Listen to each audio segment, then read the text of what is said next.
Making money on PrizePicks, DraftKings, or any other app is not easy, but I've done it and so can you. I've won over $5,000 of profit from PrizePicks, and this is how I did it. Before we talk about strategy, let's talk about how reputable I am. I already showed you my PrizePicks profit right there. Lifetime net winnings means profit. I'm up over $5,700 on PrizePicks, as you can see right there. And here are some, but not all of the withdrawals that I made from PrizePicks. Right here, I withdrew $1,500, had about $4,700 on my PrizePicks account before I started to withdraw. You can see right here, $1,100 right there, $1,200 right there, and $1,000 right there. And I was not even making deposits into this app either. The only time I've deposited into this app was 2022, all the way back in 2022, and I deposited about $100 into PrizePicks. That's it. I was playing with that ever since, and I was able to turn that $100 into over $5,000 of profit. And now that I've showed you the receipts, let's hop in and start talking about strategy. What I consider the most important thing when it comes to sports betting or playing on these DFS apps is units. Bankroll management is extremely important. For example, if you had $500 in your PrizePicks account, if you're doing $5 to $10 per lineup, that is about 1 to 2% of your bankroll. A lot of people, it depends on their unit size. So what units are is a percentage of your bankroll essentially. So that can be either 1% to 5% is what most people tend to do, as you can see from this chart right there. So for example, if you just throw $100 into PrizePicks, you can just kind of limit yourself down from there. If you were to do 5%, which is what I personally started out doing, I put about $5 on every single lineup that I made on PrizePicks. It may not seem like a lot to just do $5 on like a 2-pick power play on PrizePicks, but if you're doing multiple a day, it's definitely going to add up and cut into your $100 that you have in your PrizePicks account. And like I said earlier, I started with $100 in my PrizePicks account doing $5 on 2-pick power plays. And if you're going to do this every day or every 2 days, that is going to add up. Like I showed you guys earlier, I started with $100 in my account. I turned that into over $5,000 on PrizePicks by using this method right here. Stick to your units. Don't be putting, half of your bankroll, 50% of your bankroll on one play, expecting it to hit. That could work out for some, but for the majority of people, that is not going to work and they're going to blow through their bankroll immediately. Now I want to talk about promos, because taking advantage of these promos on all these apps that are out there,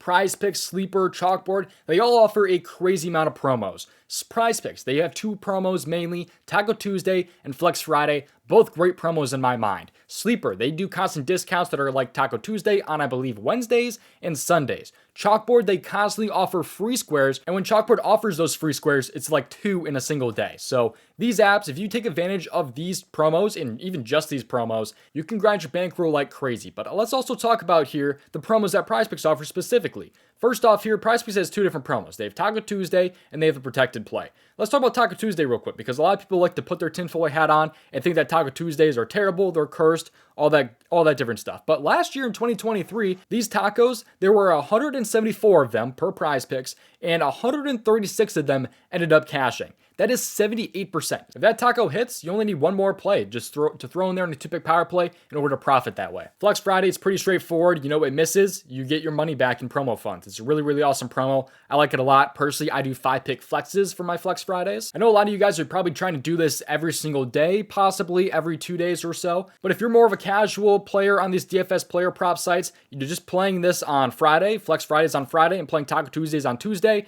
it's going to be really, really hard for you to kind of lose money, honestly, on these apps. If you only take advantage of these promos that these apps offer, it's a really, really good way to kind of get a bankroll going for sure. Let's now talk about the play type that I personally do on PrizePicks. How I was able to build my bankroll was off of 2-pick power plays. So for example, playing Devin Booker and Karl-Anthony Towns over points together, that's a 2-pick power play. It pays out 3 extra money if both of those end up hitting. Even though that was what I personally did, it wasn't the best expected value. Technically, the best payout and the best bang for your buck compared to Sportsbooks is doing 5-pick flexes and 6-pick flexes, actually. 5-pick flex that pays out 10 extra money if you get all 5 correct, 2x for 4 correct, or 0.04x if you get 3 correct. 6-pick flexes are pretty similar, 25x for 6, 2x for 5 correct, and then 0.4 for getting 4 out of the 6 correct. This is the best expected value and the best bang for your buck, but that's not what I'm saying to do. Personally, I play 2-pick power plays strictly. It just kind of limits the risk for me personally, especially when I'm playing 5% of my bankroll typically. I don't want to be throwing away 5% potentially, in a bunch of 5-pick flexes or 6-pick flexes that don't really have a super high chance to end up hitting. But occasionally I would throw like 2.5% on a 5-pick flex along with some of my 2-pick power plays. That's personally what I did, and I was able to build my bankroll. Personally, my favorites are the 5-pick flexes and the 2-pick power plays. Let's talk about the worst play type on PrizePicks. Please, please, please stay away from this play type. The 3-pick flexes or 3-pick power plays, these are absolutely terrible. These give you terrible value, and it's just all around terrible. It really, really is. 3-pick power play pays out 5x, which is terrible, especially compared to some other player prop apps out there.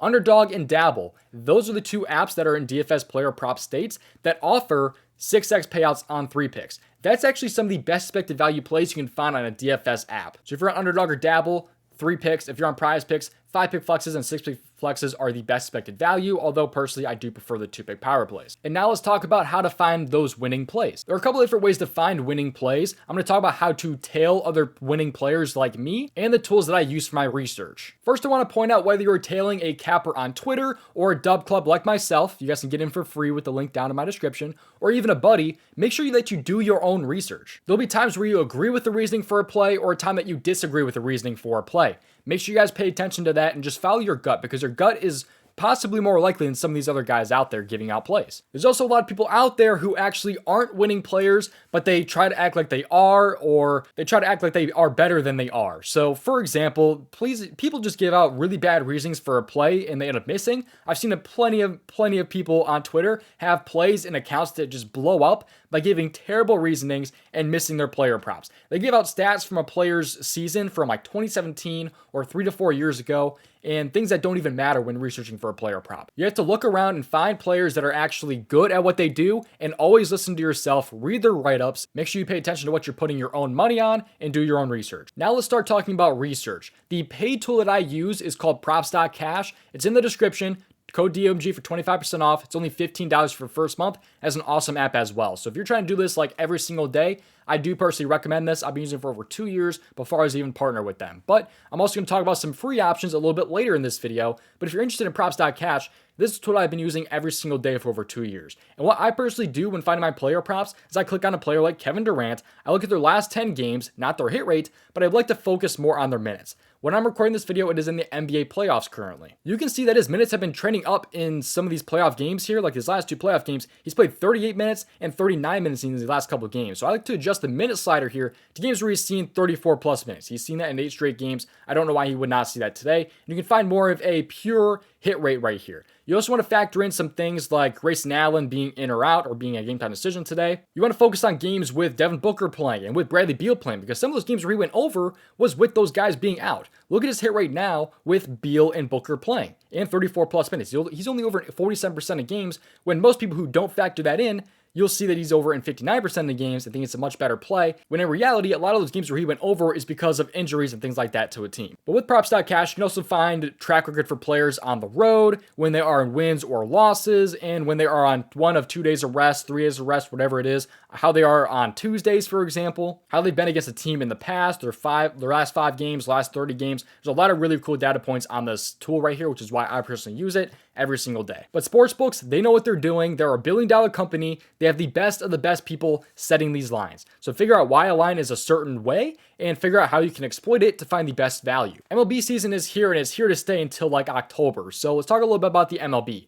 For example, let's take Yoshida here. You can see right here what I like to focus on is the splits. You can see right here how he has been against righties and how Ben Lively, the pitcher that's playing him today in the time of this recording, against a lefty. You can see right here that he is allowing a 296 batting average right now to lefties, while Yoshida is really, really good against righties. This is what is called a very, very good split, because Yoshida is really good against righties, while Lively is not very good against lefties, which Yoshida is a lefty. Hittiness is extremely important in the MLB, so I like to focus on that a ton when it comes to playing hitter props and things like that. So I really like to focus on splits when it comes to hitter props, hits plus runs plus RBIs, home run player props, anything that revolves the hitter. I like to focus on those splits. It's extremely, extremely important. A free tool that you guys have most likely heard of is StatMuse. It is somewhat paid now. I believe you get like 5 to 10 free searches a day. Then you have to pay for it. It kind of sucks, but you can type in anything really, and this can pull up some crazy stuff. Like for example, you can put in Kevin Durant game log with 34 plus minutes and Bradley Beal.